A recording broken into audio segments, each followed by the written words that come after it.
Yo, hey everybody. I've been getting this question quite a bit lately. Drew, I got all these credits. I'm ready to spend my cash monies.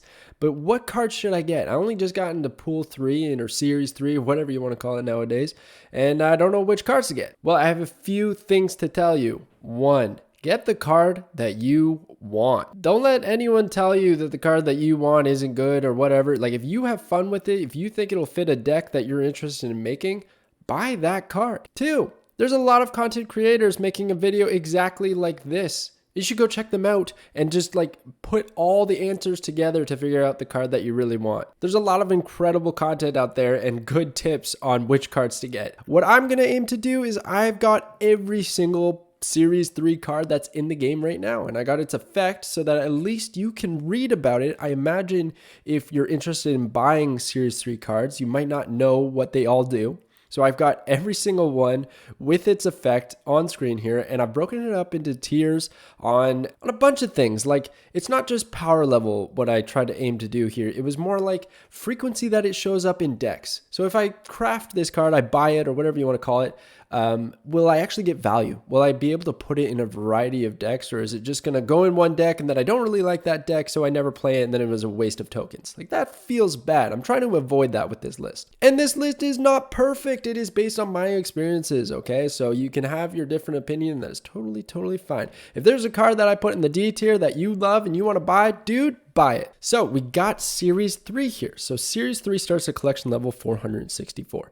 It's going to cost 1,000 tokens to get a Series 3 card. But if you don't want to spend tokens on it, which is a viable strategy because you're going to get those cards eventually. If you just keep playing the game, you're going to get those cards. So it might be worth saving your credits to get some Series 4 or 5 cards, which are much further away. And by credits, I mean tokens. Like, you use credits and boosters to open chests, and then you can have the opportunity to get tokens, which you can then spend on cards. Wow, there's a lot of currencies now in Marvel Snap. But regardless, here's the percentages of getting a new Series 3 card in your chests. So from 500 to 999, you have a 50% chance. Pretty good odds. You're going to get cards pretty quickly. But after 1,000, it's going to be 25% chance.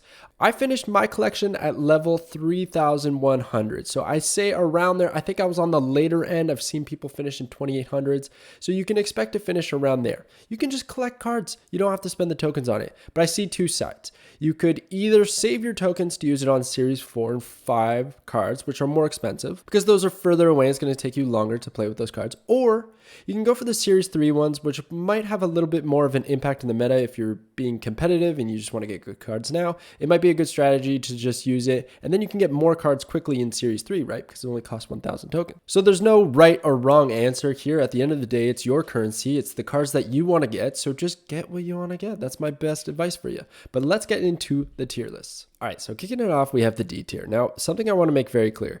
These cards might be really fun for a lot of people. I think one that is glaringly obvious is Agatha Harkness. Some people enjoy that card. Me personally, I do not. And all these cards that you're seeing here on the field, I've hardly used in my decks in the 6 months that I've been playing Marvel Snap. So when I opened it up in my Series 3 chest, I was kind of underwhelmed. And that's why they ended up here. There's just, in a lot of scenarios, there's better cards, and they do have their niche. There's cards like Falcon that works in the Bounce Bros deck. If you ever wanted to play that, he has a good fit there. You can do the Guardians of the Galaxy thing with Drax. Dagger can sometimes be slotted into some move decks, and it's fine. Like, these cards can have their place, but it's very few and far between, and very rarely are you going to be like, ooh, what's a good fill for this X amount of energy drop? Oh yeah, I should put in Rock Slide, or I should put in Black Bolt. It's like, nah, there's probably something better, so maybe I'll pass on these. Quick note as we're getting through this is I just want to say that I'm going to have the full tier list at the end of the video, so stay tuned for that if you just want to take a screenshot or see where I've ranked the cards. This is more so a breakdown of every card and their effect, because I thought it'd be helpful if you could at least see the effect. Some of these are really weak though. So when I'm putting these tier lists together, like the D tier, I imagine it as cards that are fairly weak, cards that you don't use in a lot of decks, and then cards that aren't found in the top tier decks, like in the meta at this moment in time. And that's a big thing to note here. I'm doing this right before there's probably a balance patch tomorrow with all these new cards, and a lot of this could change. All of a sudden, one of these D tier cards could be like super OP. So I might have to revisit this at a later point in time. But for right now, I don't think too much is going to change with these ones. They're a bit underwhelming, but hey, if you want to get Agatha, if you want to get Drax, Yellow Jacket, be my guest. They're still good cards. Every card in Marvel Snap is fun to try out. But that is the D tier. Let's skedaddle along to the C tier. All right, and there we go with the C tier. So I'm going to probably talk about the cards more as we progress through these tiers. But for the C tier, again, it's just cards that I don't end up using all that much. But these ones, you know, they're more fun in my opinion. Like Brood is a fun card. If you can get a buff on Brood and then you have all of a sudden these Broodlings that have like 6 power because they copy whatever Brood has, it can be a really fun effect and you can be really satisfied with it. Viper can feel really good when you send over the hood and it's like, bam, I got you. But it's a little inconsistent because a lot of the times there's going to be things you don't want to send over and then it's a bit of a dead card in the hand and that's why it's there.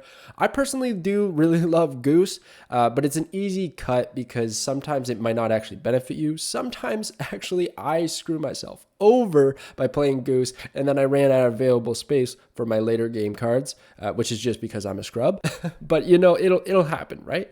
Invisible Woman, she works in hella discard decks and some on reveal, sneaky stuff.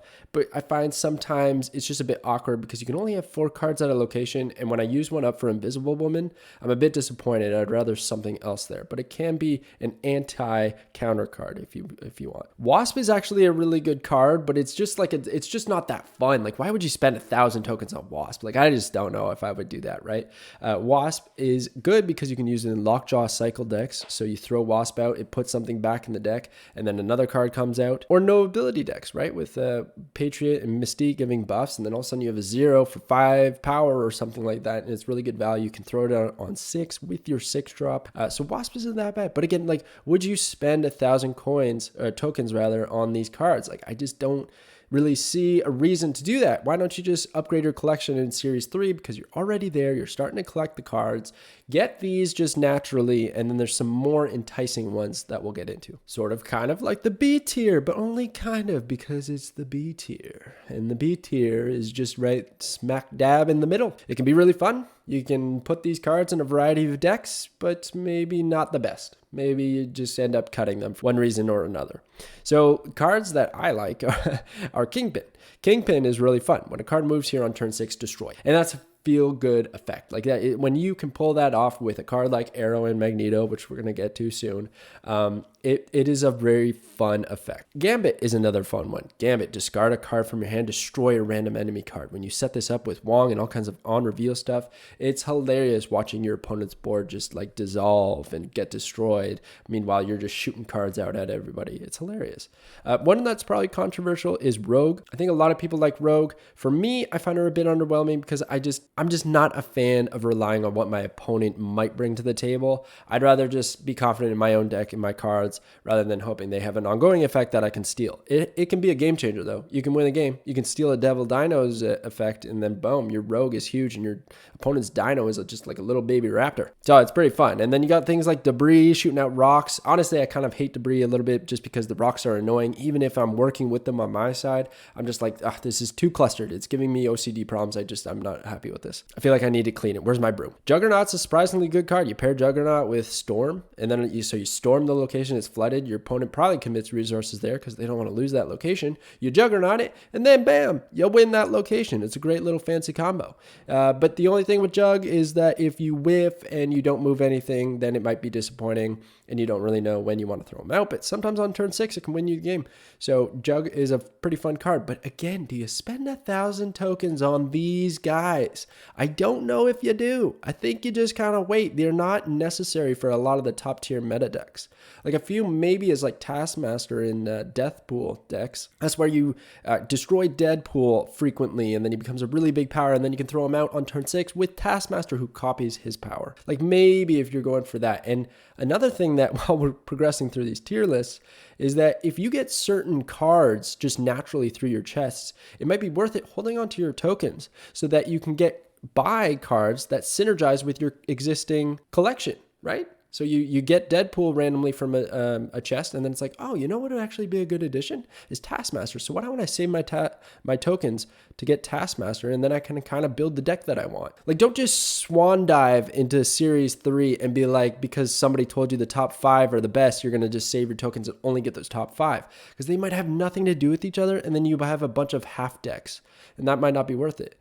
I say just progress through the Series 3 as much as possible, collect your tokens, And then eventually you'll know exactly which cards that you want. All right, and now we're moving on up. We got the A tier. So these cards are awesome. This is where it starts to get like really worthwhile to use tokens on, because you're probably playing them in a lot of decks, or they can have their decks built around them, or they're just extremely fun to play. Okay, so let's just look at the top 3 big ones that I have, and really they're only big because of spacing. It could have been a bunch of these cards, but let's just talk for them as an example. Hella, Lockjaw, Cerebro. These are 3 decks that you literally build decks around. There are Hella decks, there are Lockjaw cycle decks, and there are Cerebro decks. They're very fun. Cerebro in particular has all kinds of decks. It's called like Cerebro 3, Cerebro 4, Cerebro 5. It's all kinds of different power levels that you try to keep your deck at that consistent power level so that Cerebro gives them all that +2 buff. Lockjaw is usually like a lot of heavy costed but powerful things that you hope that are in your deck, and then you have a bunch of cheap things like that Wasp I was talking about earlier. You throw down Wasp at Lockjaw's location, and then it cycles through for like an infinite, and it's like bam, 20 power because I played a 0 cost Wasp. Hella gets really crazy. She does need a bit of support, so maybe some of those cards I was talking about earlier you might need, like Invisible Woman and Hellcow, but it's okay if you just have the basic discard package, as long as you don't discard Hella. She's going to play all the cards that you discarded from your hand to random locations, which can create some massive game-winning swings. But then let's talk about some of the cards that like you're going to probably put in a lot of decks that aren't that flashy, maybe not all that fun, but you'll probably just be like, oh yeah, I need a 2-drop. Why don't I throw in Mojo? You see, Mojo is if both players have 4 cards at this location, he gets +6 power. It's an ongoing effect as well. So he slots in well with a lot of ongoing decks, but he also slots in well with a lot of flood decks. Because if you know you're going to have 4 cards at many locations, Mojo is great because your opponent's going to have to keep up with that power somehow. So they might have to put 4 cards there, and then he's now a 2/8, which is incredible value for 2. Another one is Psylocke. Psylocke is on reveal, next turn you get +1 energy. Ramp, right? And Electro also gives you +1 max energy, but you can only play 1 card per turn.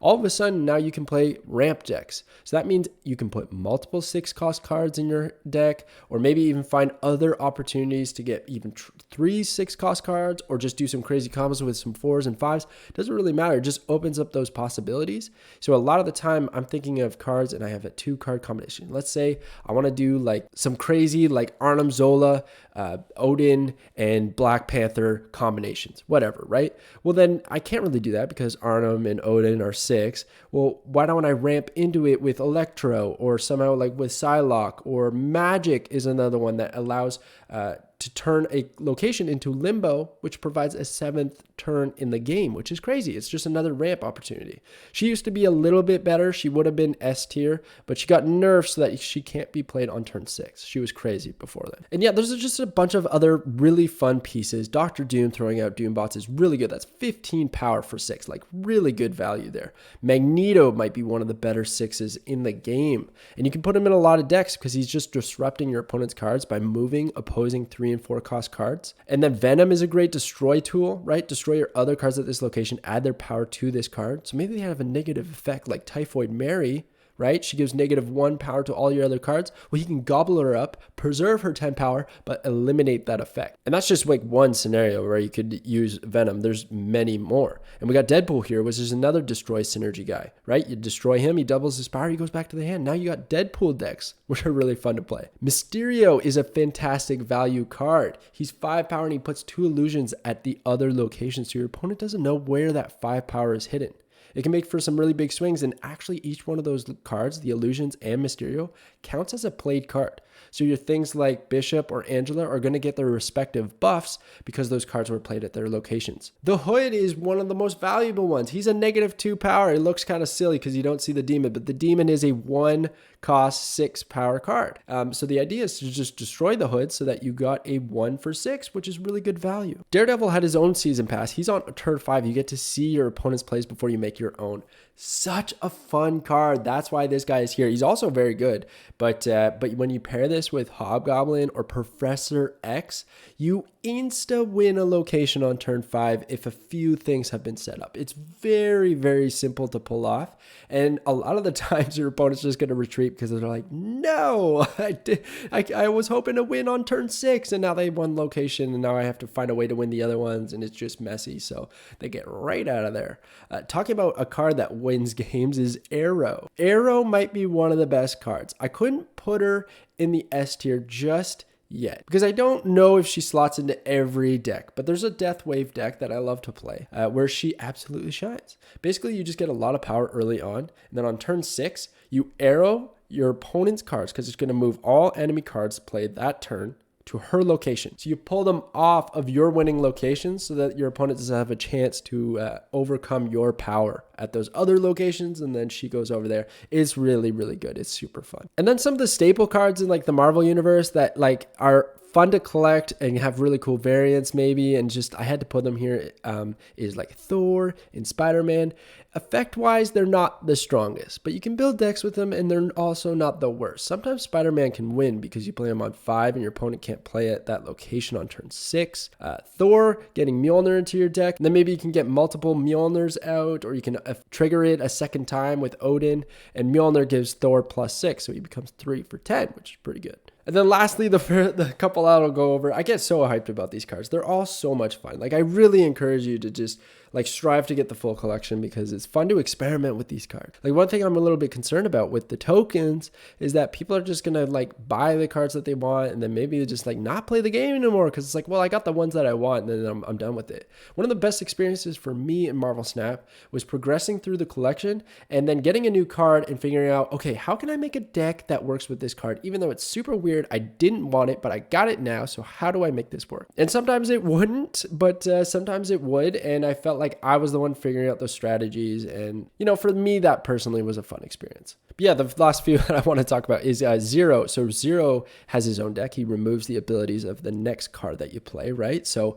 maybe it's that Typhoid Mary or Red Skull, you know, something like that has a bad ability but high power. Well, he gets rid of that so you can play it freely, and he's a 1/3 himself, which is pretty good. Leader is super fun. On reveal, copy all cards your opponent played this turn, but on your side. Has probably the best shock value. People don't see Leader coming. So when you play him and they had a big power setup, it's like, oh no, they got my big power setup plus a 4 power leader, which is probably just enough, the little cherry on top to win the game. So he can be a very, very fun card. I didn't touch on them all, but these ones are worth crafting. I think once we're in the A tier and the S tier, those are like, you got 1,000 tokens, you want a fun card. Pick one of these that you think looks really fun and based on your collection synergizes so that you can build an efficient deck, and I think it's worth it. But if we're talking about worth, we gotta talk about S tier because these S tier cards are bonkers. And I just so happen to have 10. Now, there's 1 or 2 here that maybe you're thinking, well, they're not that powerful. Why do you got them in here? But I think they make certain decks work, and that's why I think it's worth paying the sweet tokens for them, right? So you got Patriot, okay? Patriot, just nuts. Your cards with no abilities have +2 power ongoing. He literally makes an entire archetype, an entire keyword in Marvel Snap. No ability keyword becomes relevant once you unlock Patriot. So that is very worthwhile getting in the early Series 3 collection. Dracula, at the end of the game, discard a card from your hand. This has its power. This guy is so strong because he can't be countered. You can't Enchantress him. You can't Cosmo him. You can't armor him. You can't stop the Dracula. He's going to do what he wants to do. And usually he gets to some pretty crazy power levels if you can set him up appropriately. So that card is fantastic. Death is a very fun card. I highly recommend this card because it makes destroy decks that much more fun. There then becomes a mini quest in Marvel Snap to destroy a bunch of cards so that you can discount your death and play her for free for 12 power. And then maybe you can even copy her with Moon Girl and get her out, or have some other crazy synergies like with Wave. Wave is on reveal next turn. Cards in both players' hands cost 4. This card is nuts. This probably, bit of a spoiler, but this would have been my number 1. This would have been my number 1 craft. Because by example, if I play Wave, I not only turn my opponent's hand into 4 cost stuff, right? So they're maybe a little bit awkward. They wanted to play multiple cards. Well, no, you can only play 1 probably, right? And then, but it also makes my hand 4. And if I have death, she's going to go down to 4 and then apply her discount. So if I've destroyed 4 things, boom, she's free. Crazy combo. It's very, very fun when you can pull it off. But yeah, death, very fun. High on the fun factor. A viable card at the moment, unless she gets nerfed, which I don't foresee coming. A great purchase. And wave, really good. Like that was just one example, right? We're talking like ramp opportunities, right? You run a multiple 6 drops. You can wave, get 1 6 drop out so that on turn 6, you can get another 6 drop out. Very efficient, very good ramping opportunity. You tie that with like Psylocke, Electro. She becomes one of the better ones in my opinion. She's just a little bit easier, holds her own 3 for 3, right? She has enough power to like be relevant and has that added element of maybe disrupting your opponent. Now, of course, you're probably thinking, well, couldn't that backfire? Couldn't they play a 6 drop and then they're in a better spot? Possibly, but good shot that they didn't bring 2 6 drops. That's a little bit more rare in Marvel Snap. And if you're trying to wave out a card, chances are you have multiple 6 drops or high cost things that you got to get out ASAP. So in most scenarios, it works out. Wave is an excellent purchase. And then the other one that is probably at the top that probably everyone's telling you to purchase, which might get nerfed, honestly. Watch out. This card might get nerfed like pronto, okay? But it's Sarah. So Sarah's a 5 cost 5 power. Ongoing, cards in your hand cost 1 less, minimum 1. It creates the craziest turn 6 plays. And there is a wide variety of decks that run this card. There are so many decks. It used to be at the top of the meta all the time. Still kind of is. Because you just discount everything on turn 5. She can't be countered, right? The biggest counter that you can imagine is Enchantress, removing the ongoing effect. But that doesn't work because you play Sarah on turn 5. And then on turn 6, if the Enchantress Sarah doesn't matter. She's already done her work. You got the discount in your hand and you're playing the card. So I think that's like kind of one of the problems with her in terms of like maybe seeing a nerf at some point in time. But she's also just 5 power for 5, which is like decent value as well. I don't know. I could see her getting a nerf, but she's a really fun card. It feels really fun getting discounts in your hand and then playing a whole bunch of cards on 6, maybe trying to empty your hand for Strong Eye, or maybe getting 2 card combos because like one thing costed 4 and then another thing costed 3 and now you can play them both. Just like anything like that. Or 2 4 drops. I haven't really seen a combination like that, but maybe it exists. And bam, you can play 3 and 3. You play those 2 and it's a great combo. Yeah, Sarah just opens up a lot of opportunities. Great for deck building. And especially if you're just jumping into Series 3, you can make it so many decks with this card. So many decks. Okay, some other ones. So we got Wong and Mystique. So Wong is going to double the on-reveal abilities that happen at your location. That's an ongoing effect. Very, very strong. I've seen some people say that he's only like he's weak because he's easy to counter. And like I totally understand that. But when Wong works, Wong destroys. Like, it's crazy. You get the Wong with the white tiger. You get a bunch of tigers out. You Odin that. You get even more tigers out. You Wong with Dr. Doom, and you get a bunch of Doom bots out. You Wong with Ironheart, Wolfsbane. The list goes on. It's on reveal, and there's mostly on reveal cards in Marvel Snap, so you just find, like, a combination. And if your opponent didn't draw that Enchantress, they didn't draw that Cosmo, then there's no shy. But he can be countered, and it feels bad. And the best part about that is if he does get countered, and that was your strategy, you get out. You retreat and save your cubes. So I think it's just a really fun card to play with, and he deserves S tier for that reason. Getting a big Wong combo, there's like very few feelings in this game that is better than that. So it's really worth trying and having fun with Wong. Mystique, she is pretty niche, but really fun when it works. So you're going to copy the last card that you played that has an ongoing ability, right? So the best combination that we most frequently see Mystique with is Patriot, because Patriot's going to give that +2 power to no ability cards, and she's going to copy that, giving +4 to all your no ability cards. There's another scenario where you can copy Wong's ability, or if you can cheat out Onslaught early, and then you can copy Mystique. Then you can get Mystique to copy Onslaught's ability. You can do that with Wave, for instance. Then we're talking astronomical numbers. Like you've probably seen the videos where like Binks, for example, gets to like these Exodia godlike numbers with some crazy combo. I've tried it myself and had some success. It's pretty fun. She's like a combo queen. Mr. Negative is on the list. I think this might be a little bit controversial. I don't know, like because I've actually, to my surprise, my shocking surprise, people have been saying this card is weak and needs a buff, which is nutty. I see why, because right now you don't see this card played very often, but my goodness, this was the king of the hill for the last 2 months. October, September was all Mr. Negative. And then he got his power nerfed, but that wasn't really the problem. They nerfed a few of his supporting cards, which deeply affected this card. And now he's in a decent spot. I think the deck works out every now and then, but he's really fun because he's a deck builder. You build negative decks. On reveal, swap the power and cost of all cards in your deck. So for like anyone who in pool 1 or series 1, right? Think about this. You got your Iron Man. He's a 0/5. That's what he would be negatized to, a 0/5. And he has the ability of doubling the power at a location. So by default, that is 10 power for 0. It's crazy. Your white tiger is now a 1/5, summon a 7 power tiger. Like, it's just wild. You have to draw the cards. You got to play negative before, right? So you got to play negative, negatize your deck, draw the negatized cards, and then be able to play them. So that's a bit challenging, right? The stars need to kind of align. And then, like I said, the support cards that he used to have aren't quite there to really make that happen a little bit more smoothly, a little bit more consistently.